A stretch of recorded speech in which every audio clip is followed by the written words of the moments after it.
Asia में जारी संघर्ष आरू ओकरा चलते पैदा भइल ऊर्जा संकट के बीच केंद्र सरकार एगो बड़ फैसला ले बा। सरकार पेट्रोल आरू डीजल पर एक्साइज ड्यूटी में भारी कटौती कर देले बा। ए फैसला के मकसद तेल कंपनियन के राहत देवे के साथ ही आम आदमी के महंगाई के बोझ से बचावल बाटे। रिपोर्ट देखी फिर खबर के पूछल जाई।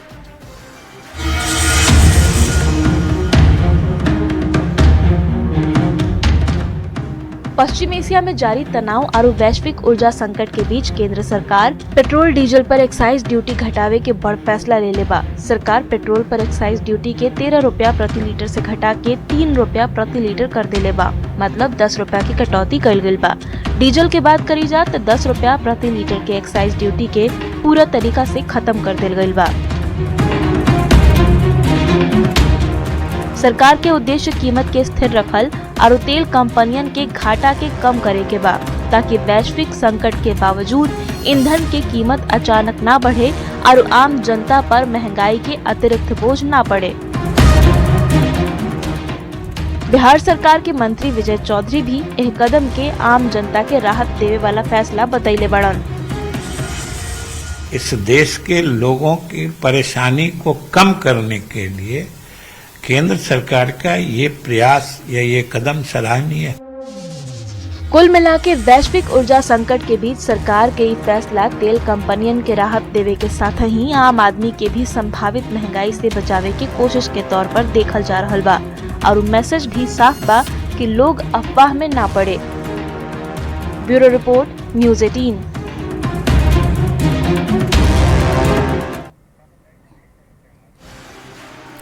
तो देखिए लगातार महंगाई के लेके अलग अलग तरीका के खबर आ रहल बाटे और यही बीच अब केंद्र सरकार के देने से बहुते बड़ राहत देल गई बाटे तेल कंपनी के देने से। चलिए अब खबर के बुझल जाओ।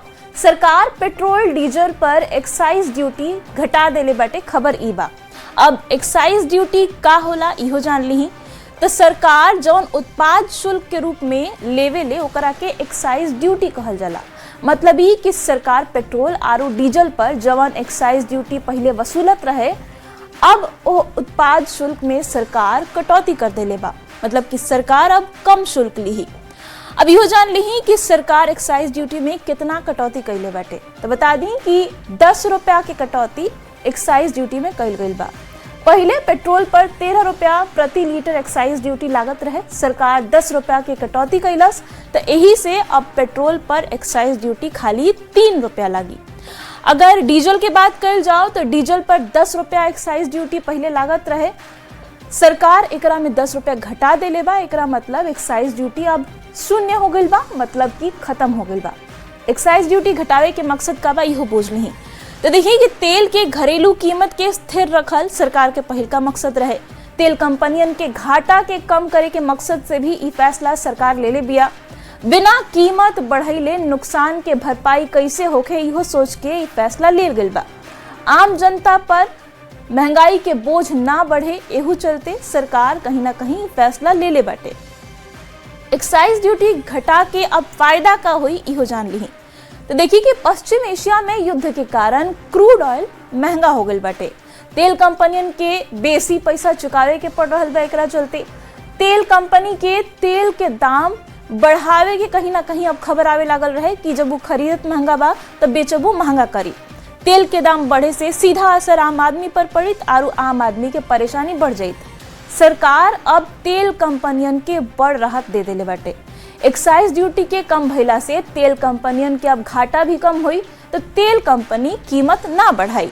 अब तेल के दाम ना बढ़ी तो जनता के भी इससे राहत मिली। तो यही से ई जौन फैसला बा एकरा के सरकार के तरफ से जनता और तेल कंपनी दोनों खातिर राहत की खबर बतावल जा रहल बा।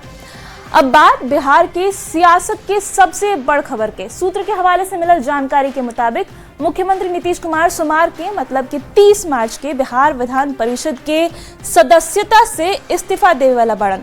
पहले रिपोर्ट देखी फिर नीतीश के इस्तीफा वाला खबर के बुझल जाई।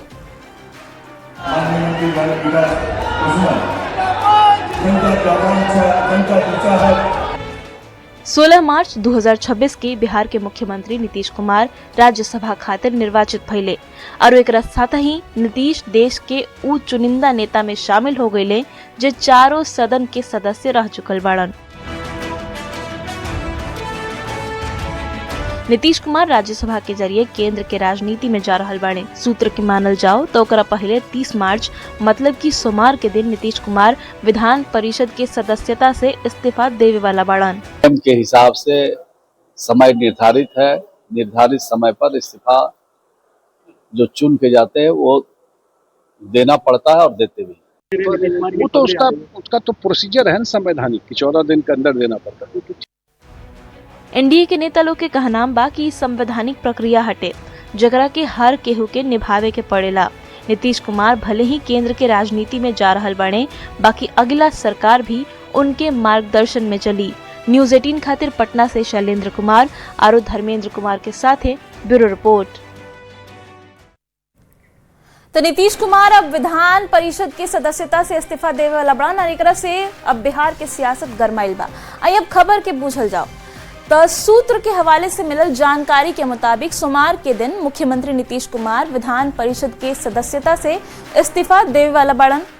अब में बूझे वाला बात ई बा कि विधान परिषद की सदस्यता से नीतीश कुमार आखिर इस्तीफा देत काहे बड़न, ई सवाल कहीं ना कहीं अब उठे लागल बा। तो बता दी कि नीतीश कुमार राज्यसभा खातिर निर्वाचित हो गए बड़न। अब वो केंद्र के राजनीति में सांसद के तौर पर काम करी हैं। अब ऐसे में नियम के मुताबिक कवनो व्यक्ति एक ही सदन के सदस्य रह सकत बा, मतलब एक साथ वो बिहार विधान परिषद और राज्यसभा दोनों के सदस्य नहीं रह सकत। नीतीश कुमार केंद्र के राजनीति में जाए वाला बाड़न। सांसद के एमएलए चाहे एमएलसी पद से इस्तीफा देवे के पड़ेला, लोकसभा चाहे राज्यसभा में जाए खातिर। इस्तीफा के बाद निर्वाचन आयोग के सूचना देल जरूरी होखेला। पहला सदन से इस्तीफा ना देला पर राज्यसभा के सदस्यता अपने आप खत्म हो जाई। अब सवाल बा कि कब तक दूसरा सदन से उनका इस्तीफा देवे के होई। तो बता दी कि निर्वाचित भइला के 14 दिन के अंदर इस्तीफा देवे के पड़ेला। तो नीतीश कुमार 16 मार्च के राज्यसभा खातिर निर्वाचित भइल रहन।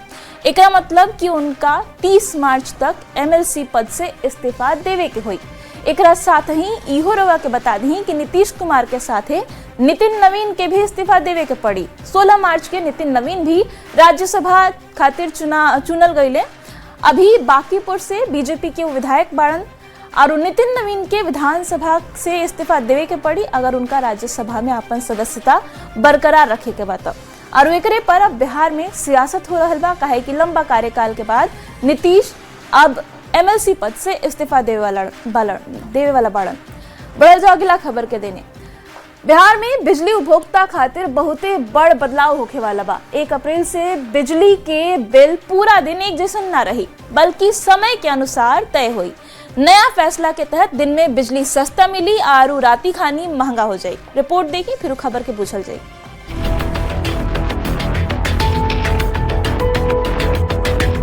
बिहार में 125 यूनिट तक फ्री बिजली के लाभ उठावे वाला लाखों बिजली उपभोक्ता खातिर एगो बड़ बदलाव होखे वाला बा। अब बिजली के बिल पूरा दिन एक जैसन ना रही, बल्कि समय के अनुसार तय हुई। बिहार विद्युत विनियामक आयोग बिजली कंपनियन के याचिका स्वीकार कर लेले बा, जेकरा मुताबिक कंज्यूमर्स खातिर अब टाइम ऑफ डे मतलब कि टीओडी टैरिफ लागू हुई। 1 अप्रैल 2026 से स्मार्ट प्रीपेड मीटर लागल 87 लाख से बेसी घरेलू उपभोक्ता और औद्योगिक उपभोक्ता खातिर बिजली खपत के समय तय करी कि बिजली के बिल कितना आई। एकरा तहत अब दिन में सस्ता और राती खानी महंगा बिजली मिली। बता दी कि बिहार में 2 करोड़ 21 लाख बिजली उपभोक्ता बाड़े। सरकार के नया फैसला के असर लाखों परिवार पर पड़ी। न्यूज 18 खातिर पटना से संवाददाता रवि एस नारायण के साथ ब्यूरो रिपोर्ट। तो बिहार में बिजली बिल के नियम में बहुते बड़ बदलाव कल गई बा। चलिए अब बिजली बिल वाला खबर के आसान भाषा में बूझल जाओ। तो देखिए कि 1 अप्रैल से टाइम ऑफ डे टैरिफ लागू हो रहल बाटे बिहार में। बिजली बिल समय के अनुसार अब बिहार में तय कल जाई।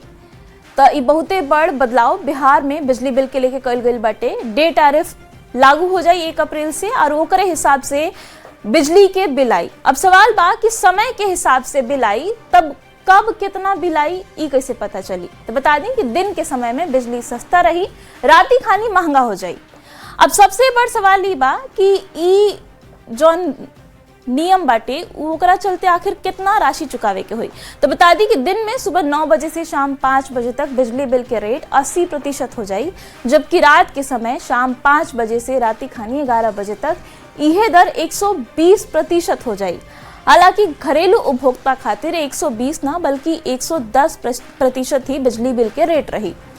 मने कि 100 रुपया के खपत पर 80 रुपया तक के बिल रउआ बिजली खातिर भरे के पड़ सकत बा। अगर राती खानी के बात करी जा तो सांझी खानी 5 बजे से लेकर के रात 11 बजे तक गैर घरेलू उपभोक्ता खातिर बिजली बिल 20% महंगा हो जाए, मतलब कि 120% राशि चुकावे के पड़ी। मतलब कि गैर घरेलू उपभोक्ता के पीक आवर में बिजली के 20% बेसी शुल्क देवे के पड़ी। और आसान भाषा में अगर कहल जाओ तो दिन में जितना बिजली खपत खातिर 100 रुपया देवे के पड़ेला, ओकरा खातिर 120 रुपया देवे के हुई राती खानी। हालांकि पीक आवर में भी घरेलू उपभोक्ता के जेब पर बेसी असर ना पड़ी, काहे कि घरेलू उपभोक्ता के 20% ना खाली 10% ही बेसी शुल्क देवे के हुई। एक बात इहो बूझ ली कि रात के 11 बजे से लेके सुबह 9 बजे तक रेट जैसे बा वैसे ही रही, कोनो चेंज ना हुई में, माने सामान्य दर पर ही बिजली बिल आवत रही। सबसे बड़ बात ई बाटे कि यह बदलाव के असर कृषि खातिर लेल गई कनेक्शन पर ना पड़ी। कृषि कनेक्शन नया बिजली नियम से बाहर रखल गई बा, कृषि उपभोक्ता नया नियम से बाहर बढ़न। अब अगर कृषि कनेक्शन पर नियम लागू ना हुई तो सवाल बा कि फिर नया नियम आखिर लागू केकरा पर हुई। तो बता दी कि नियम स्मार्ट प्रीपेड मीटर वाला उपभोक्ता पर लागू कर जाये, साथ ही जिनका लोड 10 किलोवाट से बेसी हुई उनको पर इ नया नियम लागू हुई। अब रवा दिमाग में ये सवाल उठ रहा हुई कि कितना लोग पर एकर असर पड़ी। तो बता दी कि लाखों के संख्या में उपभोक्ता बढ़न जिनका पर इ नया नियम के असर पड़े वाला बाटे। बिहार में कितना बिजली बिल लागेला, कितना बिजली के उपभोक्ता बड़ा नहीं हो जान ली। तो बता दी कि करीब 2 करोड़ उपभोक्ता बिहार में बिजली के बाड़न।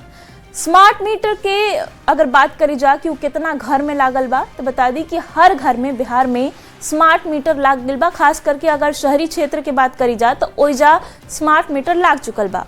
अब आखिर में बिजली उपभोक्ता के राहत वाला खबर का बाटे ई बूझ ली। तो देखिए कि राज्य विद्युत विनियामक आयोग फैसला ले ले बा कि बिजली दर खातिर 2 स्लैब के जगह अब 1 स्लैब लागू रही। नया दर करीब 7.42 रुपया प्रति यूनिट तय कइल बा और दान के बाद बिजली करीब 4.12 रुपया प्रति यूनिट मिली, मतलब 4 रुपया 12 पैसा। शहरी और घरेलू उपभोक्ता के 1 रुपया 53 पैसा प्रति यूनिट तक राहत मिली, जबकि वाणिज्यिक दर में अगर बात करी जा तो 42 पैसा प्रति यूनिट के कमी आयल बा। शहरी वाणिज्यिक की बात करी जा तो 1 रुपया 20 पैसा प्रति यूनिट तक कमी करीब 27 लाख उपभोक्ता के नया नियम से मिले वाला बाटे। बढ़ल जाओ अगला खबर के देने। महिला लोग के आरक्षण देवे खातिर मोदी सरकार अब संसद में संशोधन विधेयक लावे के तैयारी में बा। संशोधन विधेयक पारित भइला के बाद नया परिसमन में लोकसभा के सीट 543 से बढ़ा के 816 हो जाई। 816 सदस्य वाला लोकसभा में 273 सीट महिला लोग खातिर रिजर्व हुई। पहले रिपोर्ट देखी फिर रिजर्वेशन वाला खबर के पूछल जाई।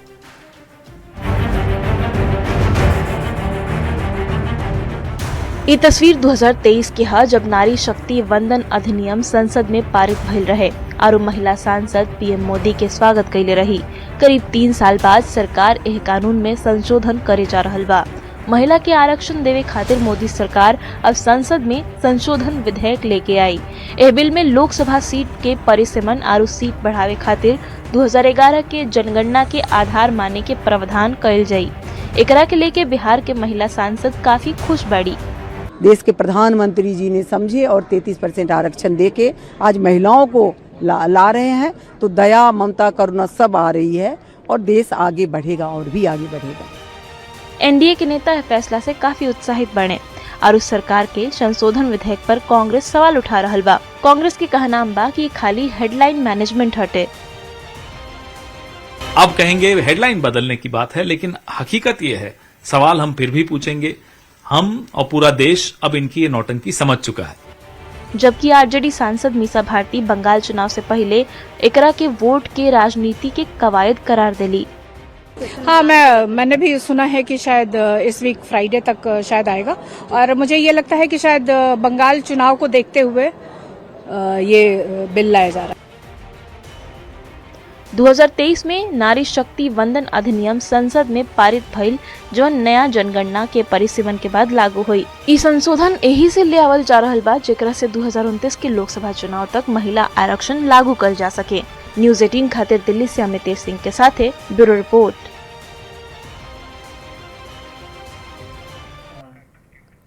तो महिला आरक्षण खातिर केंद्र सरकार अब संसद में संशोधन अधिनियम लाए वाला बाटे और एकरा पर सियासत तेज हो गई बाटे। चलिए अब खबर के बूझल जाओ। संसद में महिला आरक्षण से महिला कितना सशक्त हुई है, सबसे पहले तो सवाल उठ रहल बाटे। अब इस सवाल के जवाब बूझे से पहले महिला आरक्षण के मांग के बूझल जरूरी बाटे। कब का भइल एकरा के लेके और अब ही काहे ई मुद्दा चर्चा में बा, ई सब पहले बूझ ली। तो देखिए कि महिला आरक्षण के मांग बहुते पुराना बा, कई बार कोशिश भइल, बाकी पेंच कहीं ना कहीं फंस गई। महिला आरक्षण में अलग से ओबीसी आरक्षण के मांग भी रहे, तब आरजेडी सांसद राजनीति प्रसाद बिल के कॉपी फाड़ देले रहन।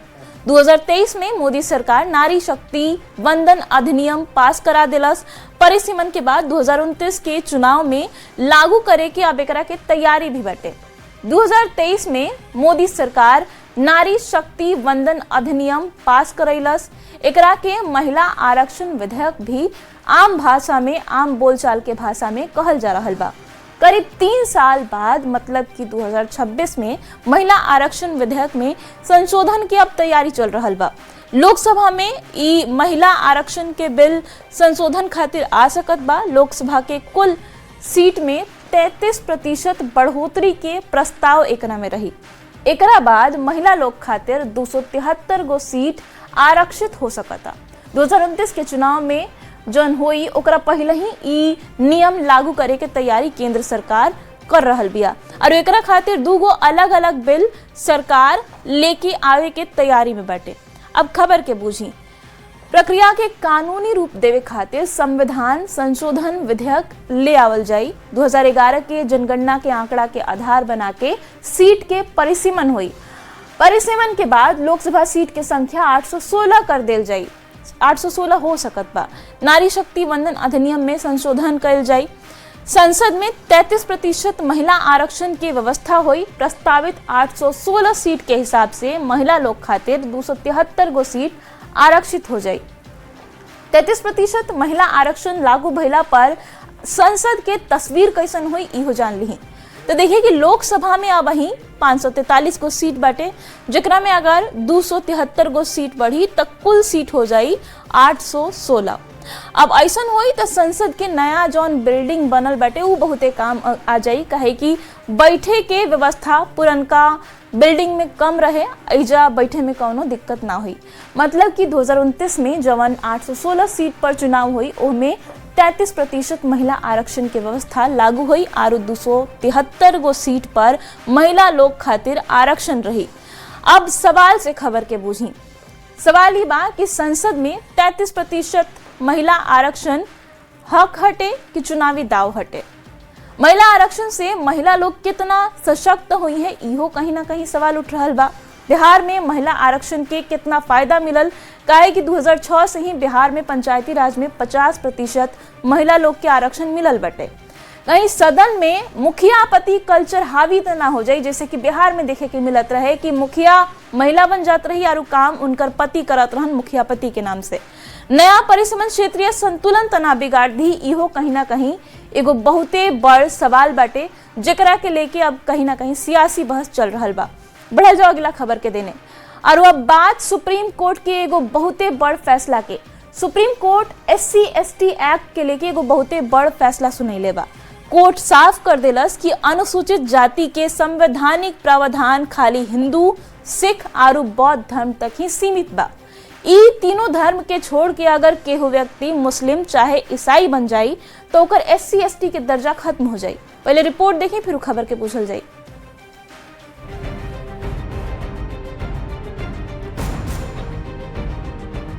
सुप्रीम कोर्ट अनुसूचित जाति और धर्म परिवर्तन के लेके एगो बड़ फैसला सुनैले बा। सुप्रीम कोर्ट अपन फैसला में साफ कर देलस कि अनुसूचित जाति मतलब कि एससी के दर्जा खाली हिंदू, सिख चाहे बौद्ध धर्म के लोग ही प्राप्त करी हैं। अगर केहू व्यक्ति इ तीनों धर्म में से कोनो दोसर धर्म जैसे कि ईसाई चाहे इस्लाम में परिवर्तित हो गईल तो ऊ अपन अनुसूचित जाति के दर्जा खो दही। आज का जजमेंट SC/ST एक्ट में कंप्लेंट अगर आपको फाइल करनी है तो आप SC और ST होने चाहिए, ये डेफिनेशन को कंफर्म करो। जस्टिस PK मिश्रा और जस्टिस मनमोहन के पीठ कहलस कि कवनो व्यक्ति जो हिंदू, सिख चाहे बौद्ध के अलावा कवनो अन्य धर्म मानेला ऊ अनुसूचित जाति के सदस्य नहीं हो सकत। कोर्ट इहो स्पष्ट कैलस कि ऐसन व्यक्ति पर SC/ST एक्ट के तहत कवनो मामला दर्ज नहीं कल जा सकत, काहे कि अब ऊ अनुसूचित जाति से नहीं खे। कंप्लेंट अगर आपको फाइल करनी है तो आप SC और ST होने चाहिए, ये डेफिनेशन को कंफर्म करता है। ये फैसला उस सब मामला में महत्वपूर्ण मानल जा रहा बा जहां दलित समुदाय के लोग ईसाई चाहे अन्य धर्म अपनैला के बाद भी SC आरक्षण सरकारी योजना चाहे SC/ST एक्ट के तहत सुरक्षा के दावा करेले। न्यूज़ 18 खातिर दिल्ली से शंकर आनंद के साथ ही ब्यूरो रिपोर्ट।